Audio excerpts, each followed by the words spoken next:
Welcome back. Israel's prime ministerial candidate Benny Gantz has threatened to destroy the headquarters of Hamas if it does not stop firing rockets from Gaza.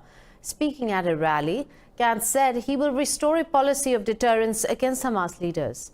Marking the 24th anniversary of the assassination of Prime Minister Yitzhak Rabin, Gantz said he won't let hate win. Tens of thousands of Israelis gathered at the square where Rabin was murdered in 1995 by an ultra-nationalist Israeli Jew. Rabin was killed for holding peace talks with the Palestinians. Numerous rounds of peace talks have failed to secure the Palestinians an independent state, with the last round of negotiations collapsing in 2014.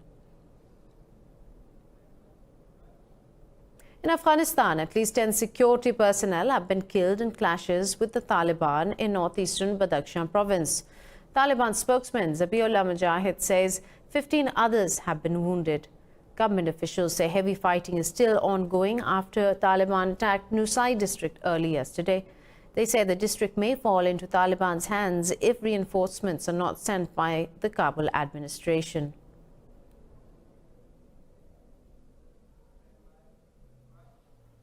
Turkey says it will send captured ISIS members back to their home countries. Talking to the media, Interior Minister Süleyman Soylu accused the EU of making Turkey deal with ISIS prisoners by itself. He said Europe's attitude is irresponsible and not acceptable to Ankara. Soylu said the Netherlands and Britain stripped some ISIS fighters of their nationality to prevent Ankara from sending them back. Pakistan has rejected new political maps by New Delhi showing occupied Jammu and Kashmir as part of India. The map issued by Prime Minister Modi's government also shows Gilgit-Baltistan in Azad Kashmir as part of their country. Pakistan's Foreign Office said these maps are incorrect, legally untenable, and in complete violation of UN Security Council resolutions. In a statement, it reiterated no step by India can change the UN-recognized disputed status of Jammu and Kashmir. It said such measures by India cannot prejudice the inalienable right to self-determination of people of Indian-occupied Jammu and Kashmir. It said Pakistan will continue to support Kashmiris' right to self-determination. Extending its clampdown in occupied Kashmir, India has placed 450 prominent Kashmiris on its no-fly list. Indian media reports that the exclusion list includes politicians, journalists, lawyers, and human rights activists from the occupied valley. It said Indian authorities have been surveilling the personal activities of these Kashmiri influencers since the annexation of the valley on August 5th this year. It said Indian authorities have not informed any of these people about the duration of the ban on their overseas travel. Reacting to the ban, Kashmiri politician Uzair Ronga says India wants no one to raise their voice for Kashmir on any foreign platform. Pakistan's Prime Minister Imran Khan says the Kartarpur corridor has been completed and it is ready to welcome Sikh pilgrims. Over 1,000 Indian Sikh pilgrims have already arrived in Pakistan to celebrate the 550th birth anniversary of Sikhism founder Baba Guru Nanak. Prime Minister Khan said completing the project in time for the birth anniversary celebrations of Baba Guru Nanak is a huge achievement.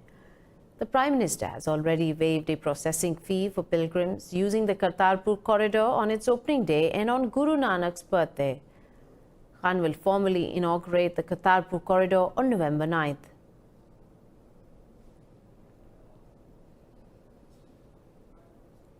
Beijing says it is ready to work with Southeast Asian countries for long-term peace and stability in the South China Sea.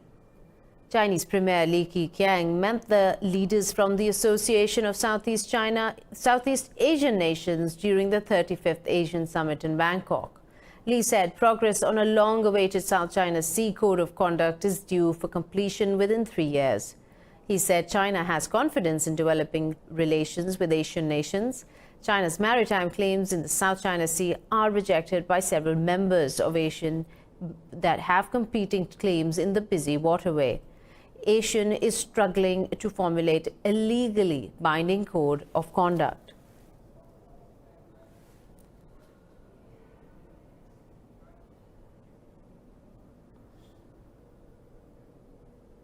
For more on this, we have with us Assistant Professor PITI Sirisangnam, Asian analyst from Bangkok. Mr. Sirisangnam, thanks for being with us. Mr. Sirisangnam, China's Premier Li Keqiang has said that there has been progress in talks with ASEAN on a code of conduct for the South China Sea. Now, considering the increasing frequency of U.S. freedom of navigation voyages in South China Sea, how will the code of conduct help to reduce these regional tensions? I think the intentions of ASEAN to push forward the code of conduct is because we designed the code of conduct to be concordances with the UNCLOS, United Nations Conference on the Law of the Sea 1982. And of course, for the past couple of years, there's a lot of struggle to sign and implement this COC. But lately, as you see, when Thailand shared the ASEAN Summit and ASEAN-China Summit, we see a lot of good signal. For example, from the very start point of this year, we see the strategic conversations between Thailand and China, and they seem to be very happy with this recent development in the COC. And lastly, we saw the news article released by Chinese Embassy in Thailand, and this article wrote by Li Keqiang, Premier Li Keqiang, and distributed to some of the Thai newspaper in Thailand. And this article said this COC will be concluded by the year 2021.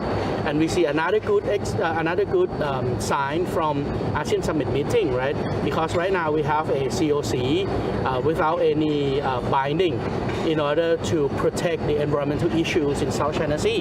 Hence, this is the very good starting point that ASEAN and China at least accomplish some of the agreements.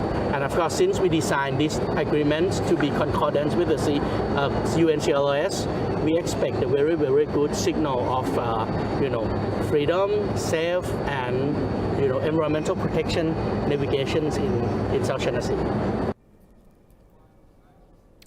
Right, but yesterday Malaysia's Prime Minister Mahathir Mohamad, he spoke about the negative impact of the trade war between China and the US on economic growth around the world.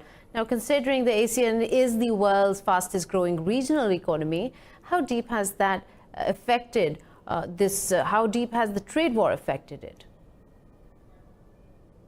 I think the effect of trade war seems to be different from country to countries. For example, in case of Thailand, in case of Malaysia, our export dropped a lot. Our GDP growth rate dropped some. Okay, but for Vietnam, for example, the export is still grow, right, as well as the GDP growth. Hence, I think each country will act to the trade war differently. But of course, ASEAN tried very hard in order to release something tangible, in order to consume that ASEAN and our dialogue partners still still stand on the idea of liberalization in trade and investment. And that tangible thing is RCEP, ASEAN.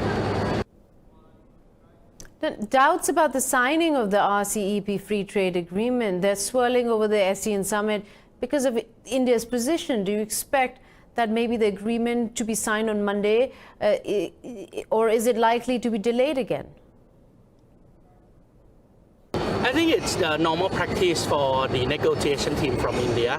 On the very last stage, they always ask for more, just a little bit, because asking is better than just, keep mouth shut, right? Because asking, if you get it, you get it. If you don't get it, okay, you go to square one.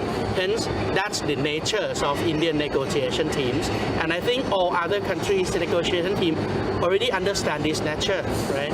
Hence, we expect a very good sign from the RCEP, because this year, as the chairman of ASEAN, we change a lot of things. The negotiation team meet once a month, right? And we set the time frame, what we have to conclude each month. And we increase the number of ministerial meetings from 1 or twice a year to 4 times a year, right? We expect a very good signal. And of course, this Monday, we can see some of the conclusions. Even it's not 100% complete, but at least we still see a lot of progress, especially the significant progress. Hence, celebrate 80% complete or 90% complete or even 100% complete is always the good news. Thank you so much, Professor P.T. Sirisangnam, joining us there, speaking to Indus News. Moving on, in Hong Kong, police have arrested over 200 people during one of the worst outbreaks of violence in recent weeks. Ignited by a now abandoned extradition bill, the anti-government protests are 22 weeks old but show no signs of abating. More in this report. Another violent weekend has hit Hong Kong. Protesters wore face masks in defiance of emergency laws carrying a penalty of up to 1 year in prison. The demonstrators threw petrol bombs at one police station. Police fired tear gas and rubber bullets at protesters who set fire to subway stations and shops in flash mob rallies. Radical protesters vandalized an office of China's official news agency, Xinhua, prompting it to call for an official investigation. Hong Kong leader Carrie Lam remains the focus of protesters' anger. To put it plainly, nobody wants to see violence. But who is forcing us to come out and march? It is our so-called chief executive. And so, why I came out today? It is because I hope the people of Hong Kong will not forget their cause. Meanwhile, Hong Kong's business community has expressed firm support to China at the Fujian Hong Kong Belt and Road Forum on Saturday. They have vowed to uphold the principle of one country, two systems and to promote peaceful national reunification. Now protesters are demanding an inquiry into the police and amnesty for those arrested and fully free elections. And we take a quick short break. We'll be right back.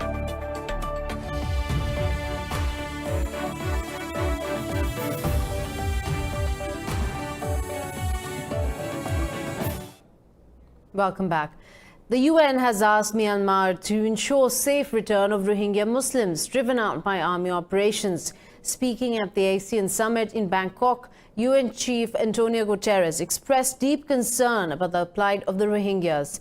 Guterres urged Myanmar's de facto head Aung San Suu Kyi to stop the 2-year-long crackdown on the Muslim minority. He said Myanmar is responsible to create a conducive environment for the safe, dignified and sustainable repatriation of the refugees. So far, only a few hundred out of the 700,000 Rohingya refugees have returned to Myanmar.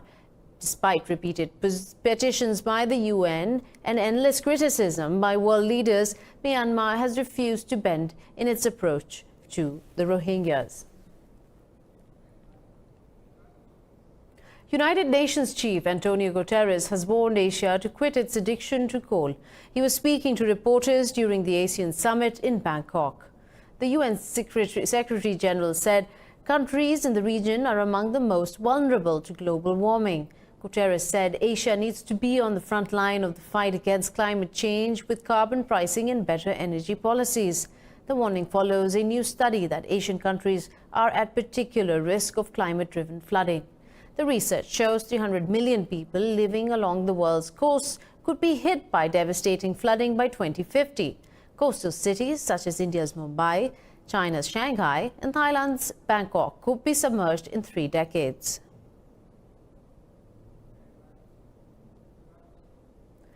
Britain's Prime Minister Boris Johnson has rejected calls to drop his Brexit deal and embrace a clean break from the EU. The move sparked an angry backlash from Brexit Party leader Nigel Farage. The British Prime Minister says he could put his deal through Parliament after any election win. He has abandoned the threat of a no-deal Brexit in his Conservative Party's manifesto for the 12th December election. Johnson had previously pledged to take Britain out of the EU with or without a deal by 31st October, but lawmakers voted to force him to seek an extension until 31st January. Meanwhile, opposition leader Jeremy Corbyn says a no-deal Brexit would play straight into the arms of US President Donald Trump.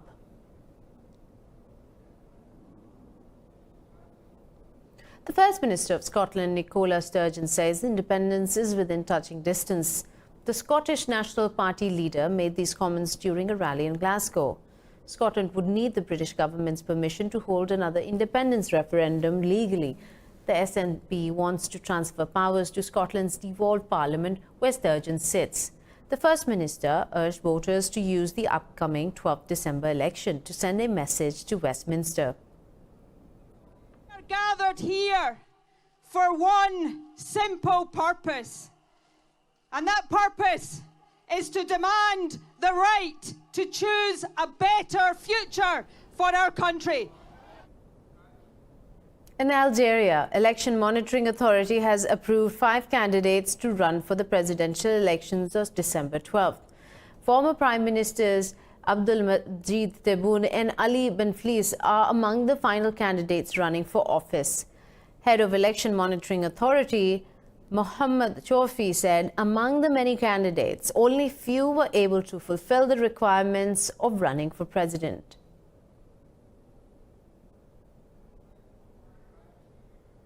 In Chile, hundreds of women have marched silently through the streets of the capital, Santiago, as part of ongoing anti-government demonstrations. The protesters have demanded justice for 18 people killed during the unrest that gripped the country for 2 weeks. Dressed in black, the protesters walked silently down the capital's streets. The March of Silence has kicked off another day of protest against inequality across the country. 7,000 people were arrested during the unrest in Chile, with businesses suffering losses of over $1 billion.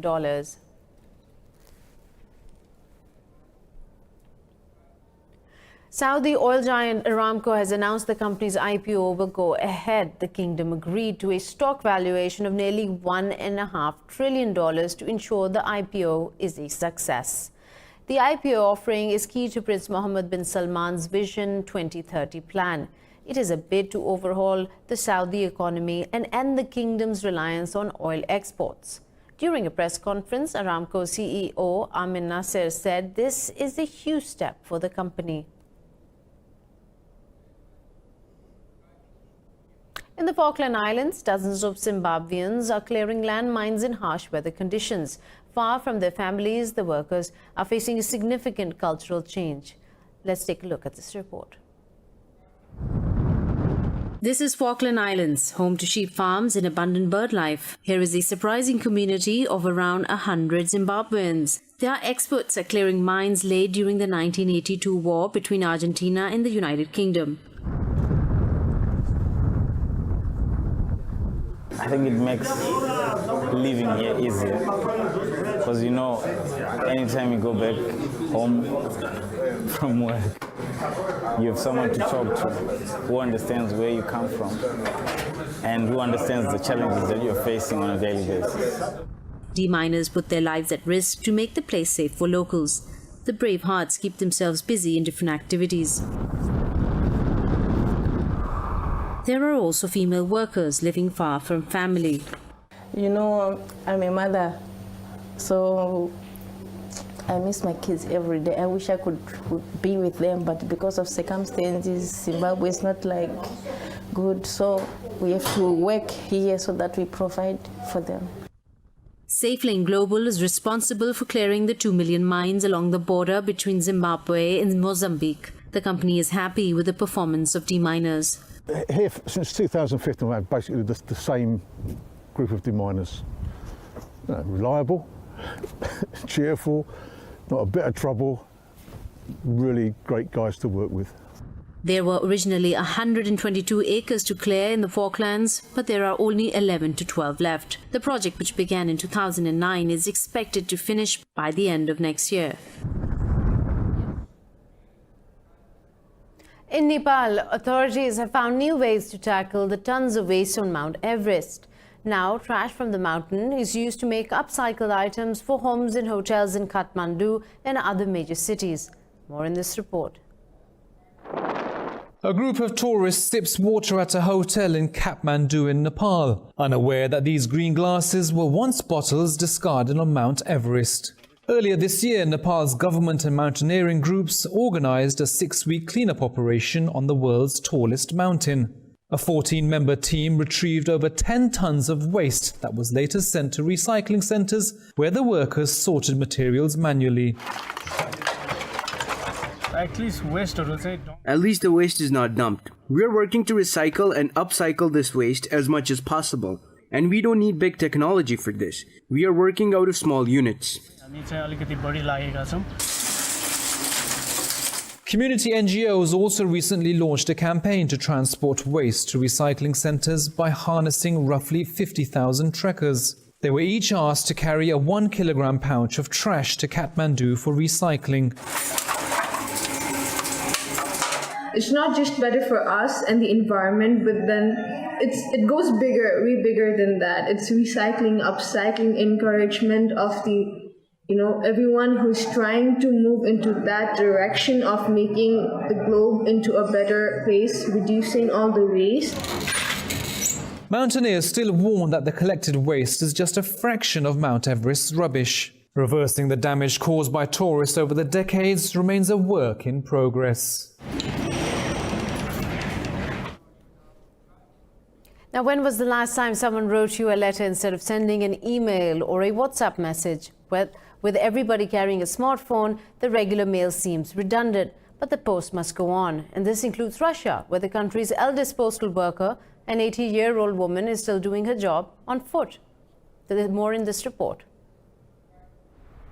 83-year-old Ekaterina Dazaleva has been walking this mountain route in the Caucasian mountains for over 50 years. It's a tough job, but she says she'd rather climb mountains than sit at home and do nothing. For locals, she has become a bit of a local legend. Ekaterina Dazaleva was inspired to become a postal worker by military postmen bringing news from the front during the Second World War. Now she is inspiring the younger generation in her own way.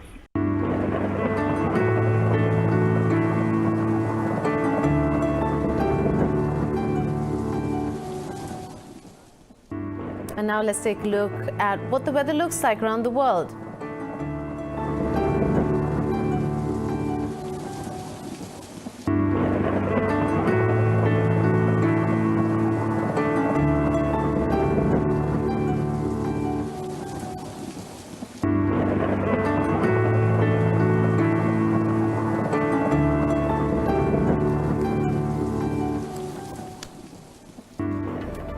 And for the latest updates, you can follow us on social media and Indus.News.